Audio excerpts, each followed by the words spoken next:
Hello and welcome to the debate on the Clean Air and Water Acts. Before we begin, let's go through some quick history about this mandate.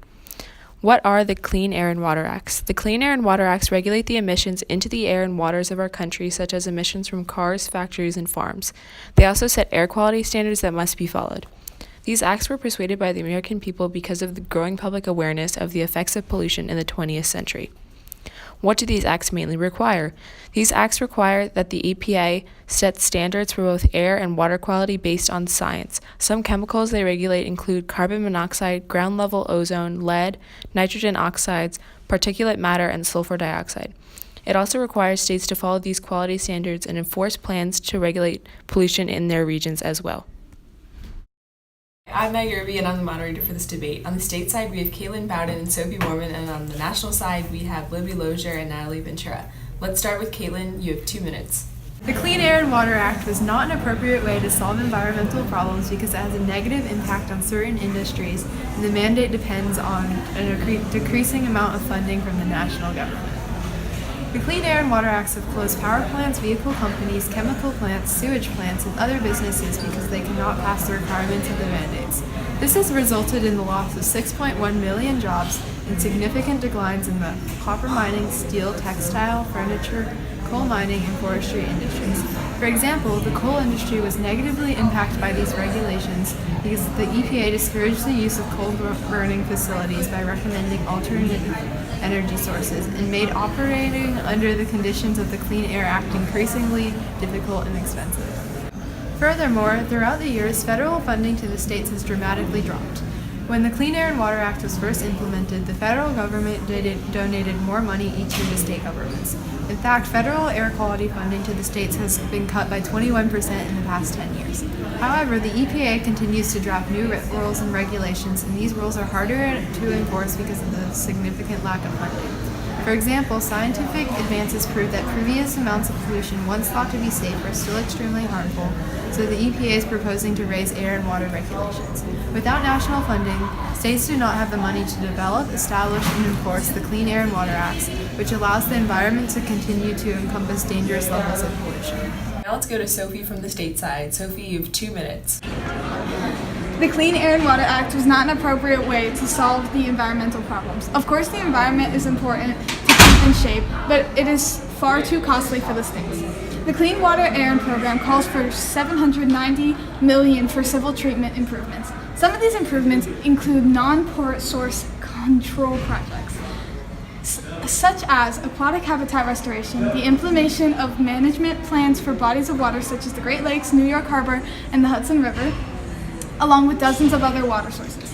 One problem this could be is that the number of states these water sources are located. For example, the Great Lakes touch 8 different states: Minnesota, Wisconsin, Illinois, Indiana, Michigan, Ohio, Pennsylvania, New York, and some of Canada. How are these states to decide who pays for water treatments? Another issue could be the Hudson River. This is also shared by New York and New Jersey. It would be difficult to divide the prices because it could be argued that New York's water pollution is much higher than New Jersey's.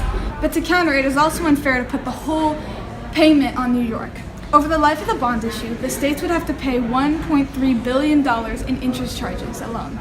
According to Ballotpedia, all 50 states are in a disastrous state debt.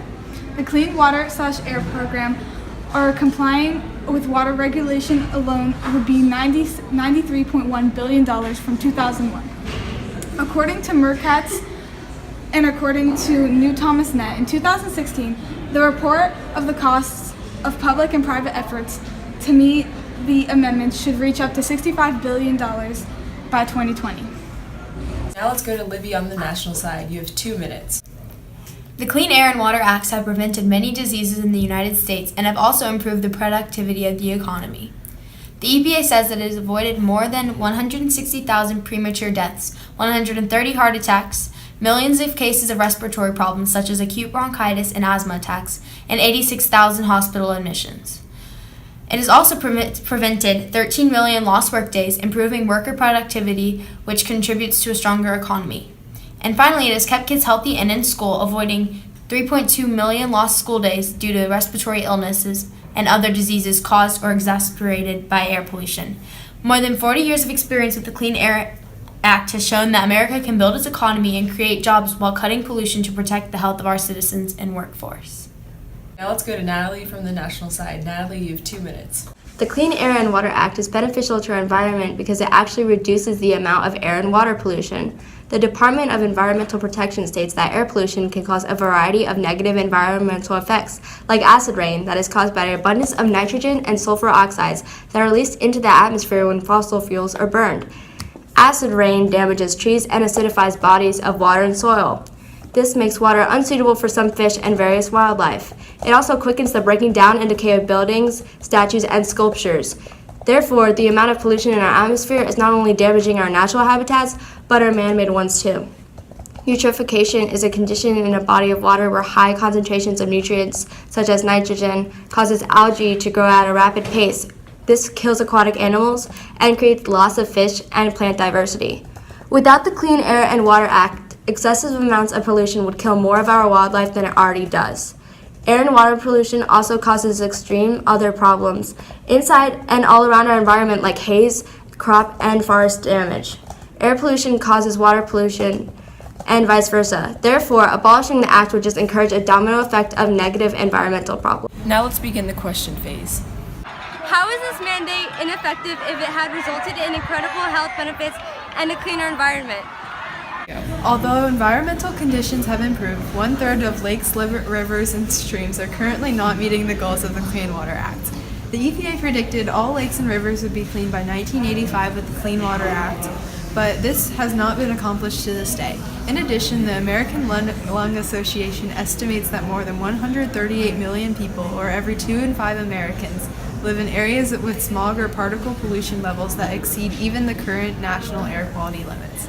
Therefore, the issue of pollution has not been completely resolved and people are still affected by contaminated air and water. And why wouldn't you want to invest the money on the well-being of citizens? Well, for starters, Libby, the state of California alone has a $150 billion debt.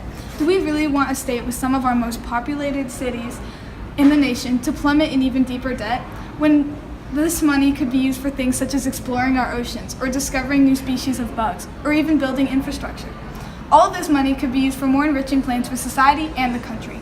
We don't argue that the environment issue should be swept under the rug, but we do believe that it should not be an unfunded mandate. If the government chooses to force states to follow this mandate, then the government should be held responsible for the funding of this plan. So, Natalie, how did enacting the Clean Air and Water Acts improve pollution? There are 6 common pollutants: particles, ozone, lead, carbon monoxide, nitrogen dioxide, and sulfur dioxide. The Environmental Protection Agency states that the 6 common pollutants were each reduced by 70% from 1970 to 2015 because of the regulations that the Clean Air and Water Act make mandatory. So, Libby, how does the Clean Air and Water Act help the country financially? Sophie, EPA's peer-reviewed 2011 study found that clean air programs have aided the country financially. The study's central benefits estimate to be $2 trillion in 2020, and the overall investment in this act are up to $65 billion. So therefore, the United States has made more money on this act than it has spent.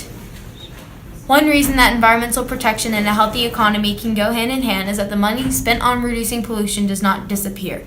It goes to companies that work with pollution-reducing processes and equipment. The contribution of the pollutant control industry to overall U.S. economic activity and growth should not be overlooked.